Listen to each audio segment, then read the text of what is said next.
Didn't trust a lot of people, and he shouldn't have. When you're in that position, everybody's trying to get close to you, everybody's trying to get a piece of you, they want to get around you, they want to get your money, they want to get in the limelight. Years after the shocking news, a retired FBI agent has returned with a story that flips everything people believed about Elvis's final day. He claims the death scene was staged and key evidence hidden. The public believed the official narrative, but this detailed confession now pulls the mystery back into the spotlight. Was Elvis's death real or part of a secret plan? Let's find out. A guilty confession. The living room was quiet except for the ticking clock on the wall. Former FBI agent Robert Mitchell had spent 46 years carrying a secret that grew heavier with each passing day. His retirement party had ended 3 hours ago, and now he sat alone in his small house in Virginia, staring at the boxes of old case files he had kept hidden in his basement. The weight of decades pressed down on his shoulders. His hand shook slightly as he reached for the phone to make an important call he should have made years ago. Something inside him had finally broken free. The decision to speak had not come easily. Mitchell had watched Elvis documentaries on television, read books about his demise, and seen millions of fans visit Graceland every year to mourn at the grave. Each time he saw these things, guilt twisted in his stomach like a knife. He had been 32 years old when he arrived at Graceland on that August day in 1977. Fresh in his career and eager to prove himself, he had followed orders without question. Now, at 78, with no family to protect and nothing left to lose, the burden felt unbearable. His involvement had started with a simple phone call to the FBI office in Memphis. Local authorities needed federal assistance with what they called a sensitive situation involving a high-profile individual. Mitchell clearly remembered the drive to Graceland. The mansion gates stood open, and security guards waved his car through without the usual checks. Inside, the atmosphere felt strange. People moved hurriedly through the rooms, but something about their movement seemed rehearsed. No one appeared genuinely shocked or confused. Instead, they acted like workers following a careful plan. The assignment had seemed routine at first. His supervisor told him to observe, take notes, and file a report, nothing more. But his training kicked in automatically as he walked through the mansion. Details jumped out at him that didn't match the official story taking shape around him. People talked in corners, stopping abruptly when he approached. Documents disappeared into briefcases before he could examine them closely. Phone calls were made from private rooms with doors firmly closed. The whole scene felt orchestrated, like actors performing in a play. Mitchell had tried to ask questions in those early hours. Why were certain rooms off limits? Who had made the initial phone calls to authorities? What was the exact timeline of events? His questions were met with vague answers or redirected to other people who then provided different information. Nobody seemed to have a clear, consistent story. The chaos should have raised immediate red flags, but his supervisor pulled him aside and told him to focus only on his assigned tasks. The message came through clearly. Some things were not meant to be questioned. Days turned into weeks, and Mitchell filed his official report as instructed. The paperwork contained only the basic facts he had been told to include. Nothing about his observations or concerns made it into the final document. His supervisor reviewed the report, nodded approval, and locked it away in a classified file cabinet. Mitchell received a commendation for his discretion and professionalism. Then the case was closed. Although his career continued, the memories stayed vivid and troubling. Over the years, Mitchell tried to convince himself he had simply misread the situation.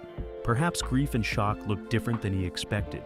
Maybe the strange scenarios had reasonable explanations he did not understand at the time. But every attempt to rationalize what he saw failed. His instincts and training told him the truth. Something very wrong had happened at Graceland, and he had been part of covering it up. The knowledge ate at him slowly, year after year, like acid dissolving his peace of mind. Eventually, retirement brought unexpected clarity. Without the daily demands of work and the loyalty to the bureau that had defined his life, Mitchell found himself thinking more clearly about that very day. He pulled out his old notebooks, the ones he had kept hidden and separate from official files. Page after page contained observations he had never shared with anyone. Details about body positioning that seemed impossible. Timestamps that did not align. Conversations overheard that suggested planning rather than panic. The evidence had been there all along, waiting for him to have the courage to face it. The journalist he called arrived at his house 2 days later. By then, Mitchell had prepared everything: his notes, his memories, his timeline of events. He spoke for 6 hours straight, describing everything he had witnessed and suspected. The relief that washed over him felt physical, like setting down a crushing weight he had carried across his entire adult life. Tears rolled down his face as he described the feeling of staying silent while millions of people mourned a tragedy that might never have happened. The truth was gradually coming out, and whatever consequences followed would be worth the freedom of honesty. Evidence that didn't add up. The bathroom where Elvis passed away became the focus of Mitchell's deepest suspicions. He had arrived at Graceland approximately 4 hours after the reported discovery of the body. Standard protocol required him to examine the scene carefully, even though the body had been removed to the hospital. The bathroom appeared unusually organized for a location where someone had just suffered a fatal cardiac event. No signs of distress marked the area. No disturbed items suggested a struggle or sudden collapse. Everything sat in perfect order, almost as if someone had carefully arranged each element before his arrival. Mitchell noticed the positioning details described in initial reports contained impossibilities. According to witnesses, Elvis had been found face down on the thick carpet outside the bathroom door, but the carpet showed no compression marks where a body of that weight should have rested for the reported length of time. The fibers stood upright and undisturbed. Mitchell had investigated enough death scenes to know that bodies leave impressions, especially on soft surfaces. He ran his hand over the area multiple times, looking for any indication that matched the official story. Yet none existed. The carpet looked recently vacuumed. Temperature readings presented another major problem. The mansion's air conditioning had been running all night, keeping interior temperatures around 68 degrees.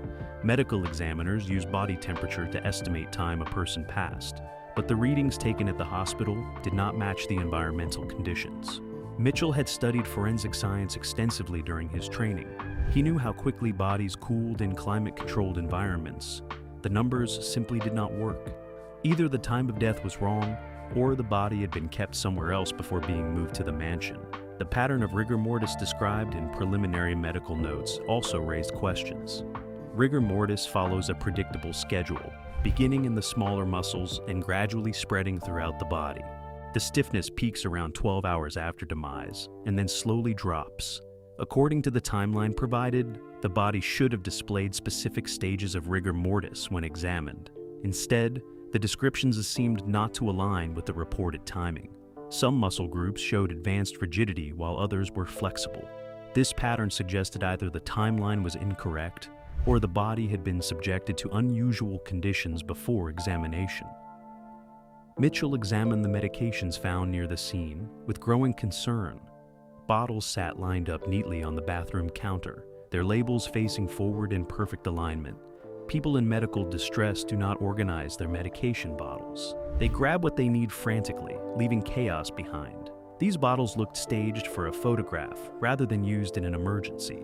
Several containers appeared recently wiped clean, with no fingerprints visible on their smooth surfaces. Even the prescription labels looked unusually neat, without the smudges and wear that come from regular handling over weeks or months. The physical evidence in the bedroom told a similarly strange story. The bed appeared made with military precision, its corners tucked tight and its surface smooth. Books sat stacked evenly on the nightstand. A glass of water rested on a coaster, without any rings or spills around it. Mitchell had investigated numerous fatality scenes in private homes. They always showed signs of interrupted normal life. Rumpled sheets, scattered personal items, the small disorder that accumulates when someone lives in a space. This bedroom looked like a hotel room, prepared for new guests rather than a space where someone had slept there last night. Lighting conditions added another layer of doubt. The bathroom had no windows, relying entirely on artificial light, but the fixtures showed clear signs of recent bulb replacement. Fresh bulbs sat in every socket, their glass still clean and unmarked by the dust that gathers over time. Someone had gone through the bathroom, changing every light source before the scene was examined. This detail seemed minor, until Mitchell thought about why anyone would prioritize such a task during an emergency. The only logical explanation was that someone wanted optimal visibility for documentation purposes, suggesting advanced preparation rather than spontaneous tragedy. The absence of certain expected evidence troubled Mitchell most of all. No vomit or other bodily fluids marked the scene, despite reports suggesting substance involvement. No disturbed towels or washcloths indicated attempts at revival or comfort. No knocked-over items showed the confusion and panic that accompany finding an unresponsive person. The scene was too perfect, too clean, too organized. Humans respond to such cases with disorder and desperation, and this scene contained neither. It looked carefully constructed, like a museum display designed to tell a specific story rather than document actual events. But there's an interesting part that few knew about. The witness protection theory, Elvis Presley, had made powerful enemies throughout his career without realizing the full extent of the danger.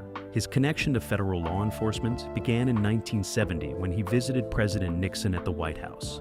That meeting was not simply a photo opportunity or the benefit of being a famous entertainer. Elvis had approached federal authorities with information about illegal substance trade operations he had observed while touring across the country. That was how he became an unofficial informant, passing along details about criminal activities he witnessed. The entertainment industry in the 1970s had deep connections to organized crime. Casino owners in Las Vegas, music distributors in major cities, and venue operators across the country often had ties to criminal organizations. Elvis performed regularly in these establishments, particularly during his extended Las Vegas residencies. His massive popularity and constant presence made him part of conversations and meetings that others never witnessed. It was this unique position that gave him access to circles and conversations that interested the FBI greatly. Mitchell learned about specific threats against Elvis through classified reports he accessed years after the supposed passing. One criminal organization had discovered Elvis was providing information to authorities. They had intercepted communications between his security team and federal agents. The realization that a major celebrity was working against them created panic in their operations. They could not allow an informant to continue exposing their activities, especially someone whose testimony could reach millions of people and bring unprecedented attention to their networks. Elvis had seen money changing hands, heard discussions about shipments and territories, and also noticed patterns that suggested coordinated criminal activity across state lines. His cooperation with federal authorities put him in serious danger. At that point, eliminating the threat became a priority for multiple criminal groups. Knowing this, the FBI agent started piecing together the possible sequence of events through years of careful investigation. The FBI had developed sophisticated programs for protecting witnesses and informants by that time. The formal witness protection program had existed since 1970, but agents used unofficial methods for high-profile cases requiring extra discretion.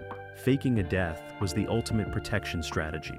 It removed the target totally from danger while satisfying enemies that the threat had been eliminated. Elvis represented a unique challenge because his fame made relocating him impossible. His face was known worldwide. Usual witness protection would never work, but a staged death would free him while closing the case for anyone hunting him. Mitchell discovered documentation suggesting Elvis had been receiving protection from federal agents months before his reported demise. Extra security appeared around Graceland that was not part of his normal detail. Agents who specialized in protective services began rotating through Memphis on temporary assignments. Communications equipment installed at the mansion exceeded anything a private citizen would normally use. The preparations indicated plans for a major operation. The FBI was putting pieces in place for something significant, treating the situation with the seriousness reserved for national security threats. The logistics of staging the demise would have required cooperation from multiple parties. Medical examiners needed to falsify reports and death certificates. Funeral home workers had to participate in the deception about the body. Family members closest to Elvis would need to understand and accept the plan. Each person represented a potential security risk, but the FBI had experience managing complex operations with multiple participants. Mitchell believed agents used a combination of patriotic duty, financial incentives, and legal pressure to get the necessary cooperation from everyone involved in the process. Elvis himself would have had compelling personal reasons beyond safety to accept this extreme solution. The pressure of fame had crushed him under impossible weight. He could not walk down streets, eat in restaurants, or live any type of normal life. Every moment existed under scrutiny from millions of fans and countless media outlets. His health suffered from the constant stress and lack of privacy. The prescription pills problems that plagued his final years stemmed partly from desperate attempts to cope with unending demands. Disappearing offered not just physical safety, but psychological liberation from a life that had become unbearable. The timing of the tragedy aligned suspiciously with several criminal trials scheduled for late 1997. Federal prosecutors had been building cases against organized crime figures in multiple states. Elvis would have been a valuable witness in these proceedings, but his testimony would have painted an enormous target on his back. By passing before the trials began, he avoided testifying while his previous statements to investigators could still be used as evidence. The criminals he had exposed would believe they had won, never realizing their victory was an illusion carefully constructed by federal agents. Elvis likely left Graceland alive on the night of August 15, probably through underground tunnels or hidden exits that tourists never see. Federal agents transported him to a secure location, while other agents began staging the death scene at the mansion. A substitute body, possibly from someone who passed away from natural causes and resembled Elvis in basic physical characteristics, was prepared and positioned. The whole performance then unfolded according to plan, with each participant playing their assigned role. Meanwhile, Elvis began a new life somewhere far from Memphis, free from both his enemies and his fame. And there's been proof. Alleged sightings and supporting evidence reports of Elvis sightings began within weeks of his funeral and continued for decades afterward. Mitchell tracked these accounts systematically, separating obvious hoaxes from cases that deserve serious investigation. One incident in Kalamazoo, Michigan, caught his attention immediately.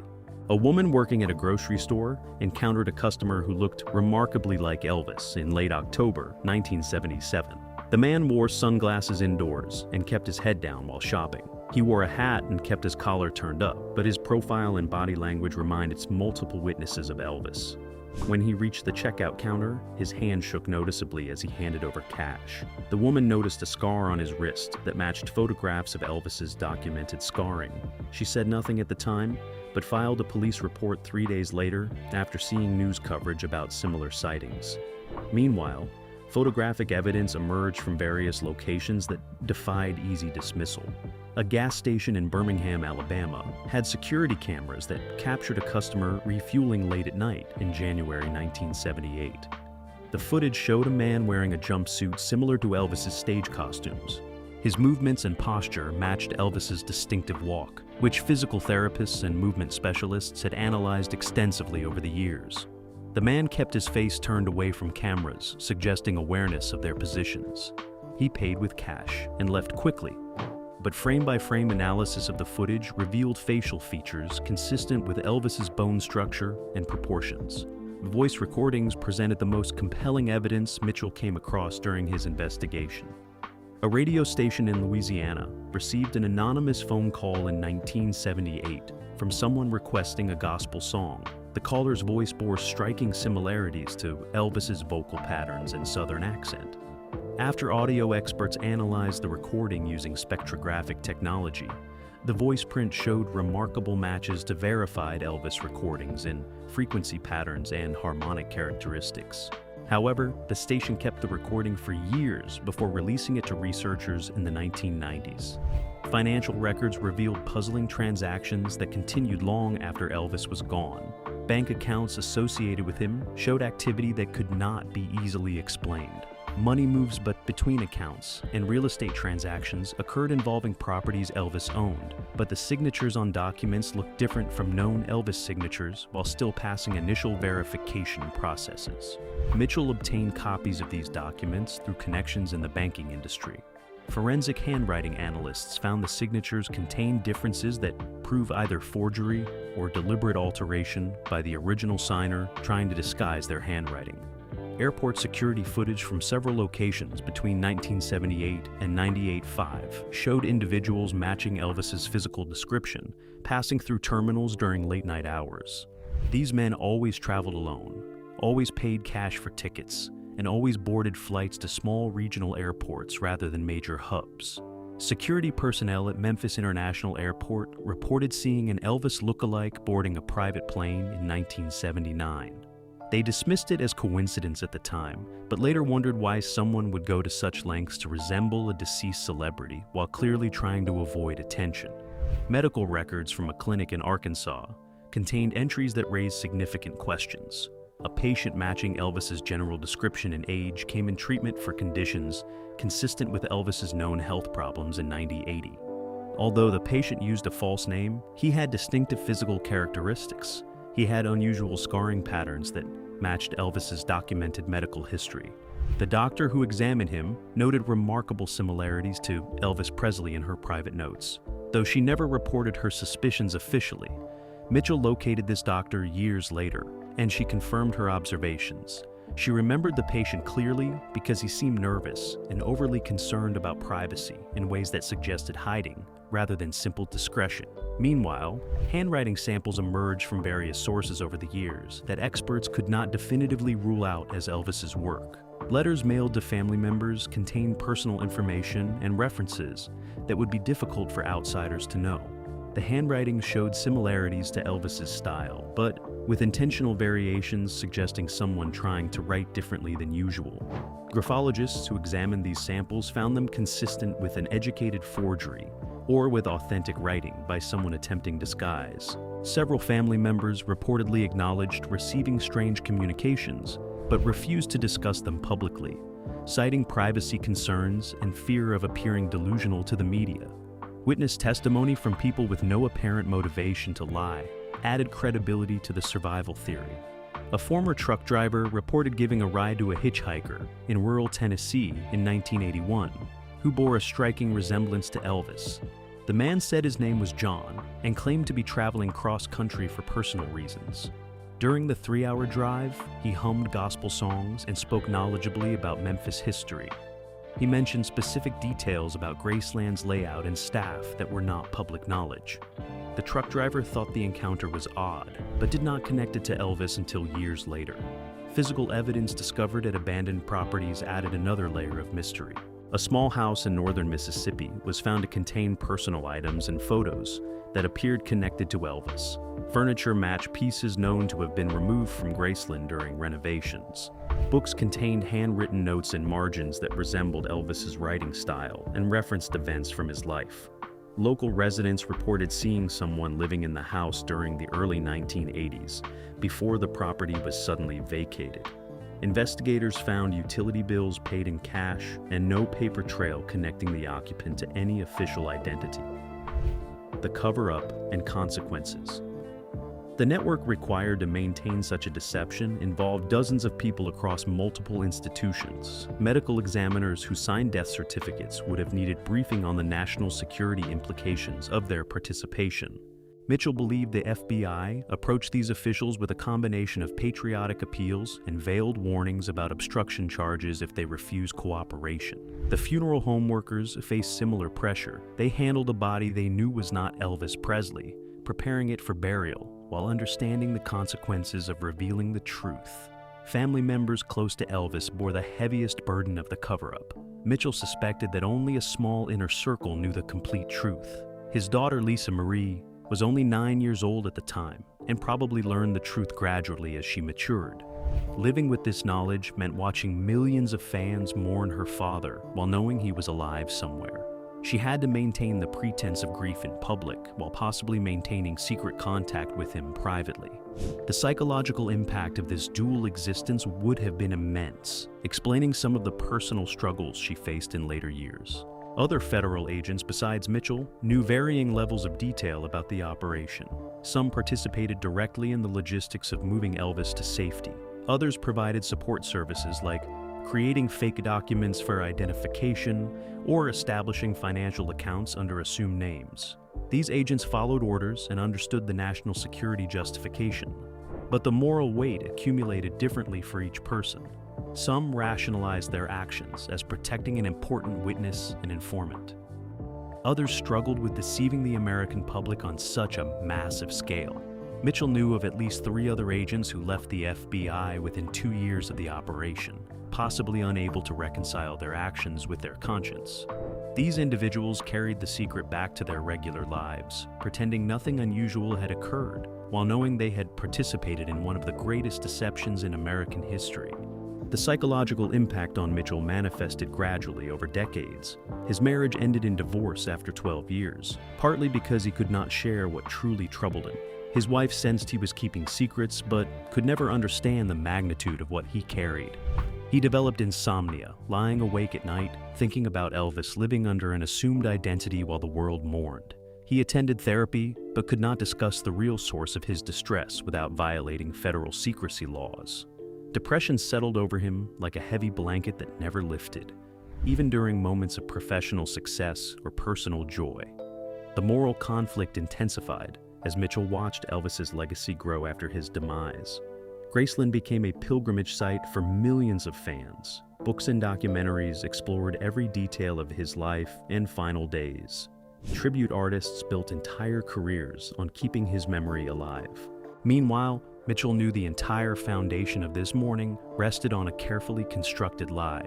He battled constantly with whether the deception served the greater good or signified a betrayal of public trust. Some days he convinced himself the protection of Elvis's life justified the means. Other days he felt complicit in a huge fraud that exploited people's genuine grief. The final decision to speak publicly stemmed from several converging factors. Mitchell's retirement removed the institutional pressure to remain silent. His age made him less concerned about legal consequences or professional repercussions. But mostly he wanted the truth known before he passed away. He could not take this secret to his grave without at least attempting to set the record straight.